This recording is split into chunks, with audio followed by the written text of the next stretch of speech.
In 1942, an ordinary American soldier stepped onto a ship heading toward war. He believed he would fight in one battle, maybe two, and then return home. He was wrong. By the end of World War II, he would have crossed continents, survived impossible odds, and walked away from places where thousands never did.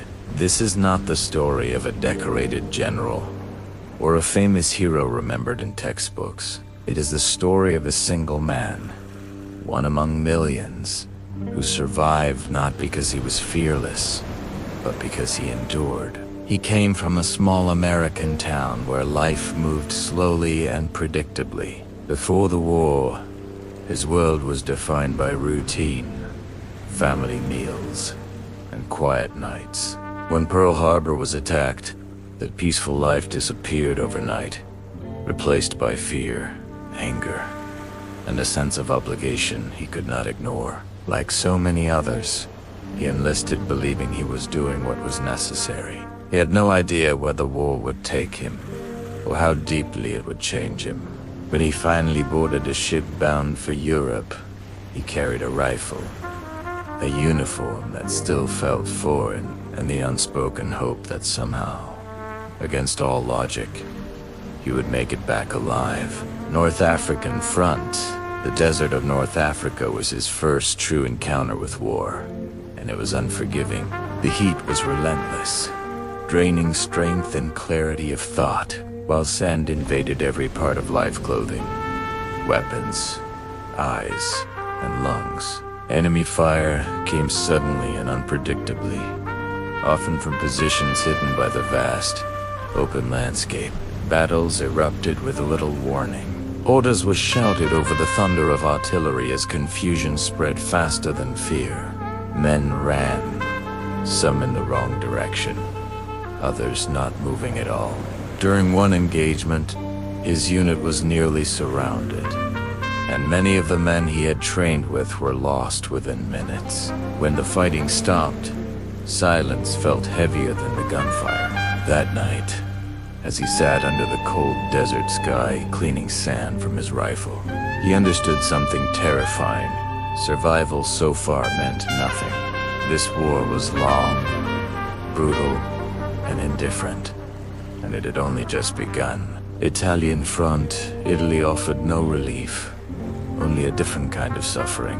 The desert was replaced by mountains, mud, and endless rain that soaked uniforms and spirits alike. Movement was slow and exhausting, and every advance was paid for with blood.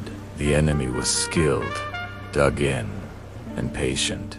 Days blurred together in a cycle of marshes, short firefights, and constant tension. Sleep came in brief, uneasy moments often interrupted by shelling that shook the ground and nerves. The sound of artillery became so familiar that silence felt unnatural. One night, an artillery shell exploded near his position.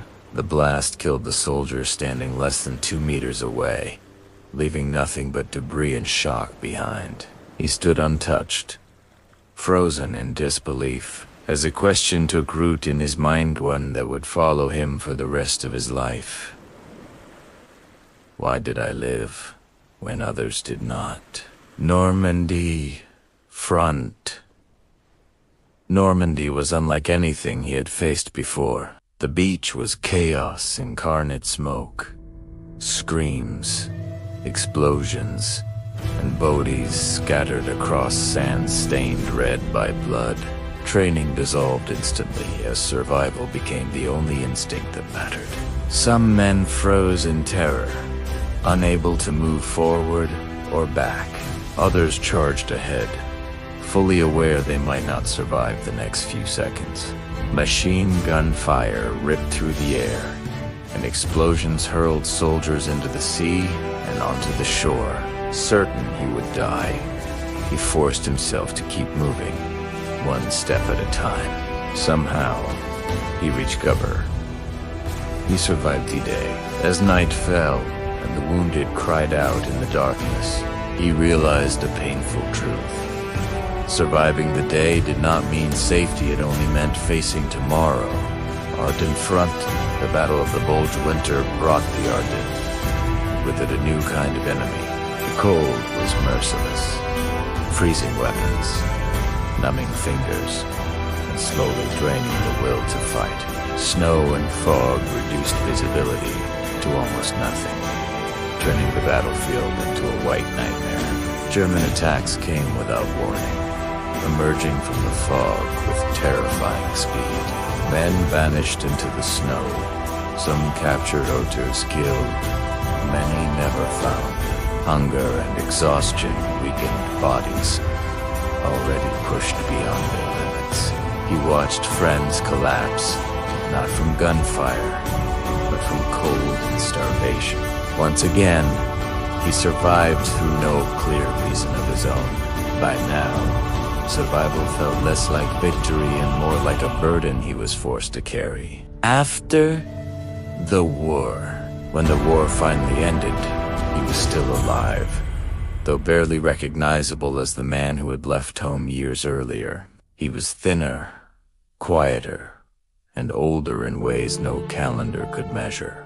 The war had carved itself into him. His service record seemed impossible. North Africa, Italy, Normandy, and the Ardennes. To those back home, it sounded heroic, almost unbelievable.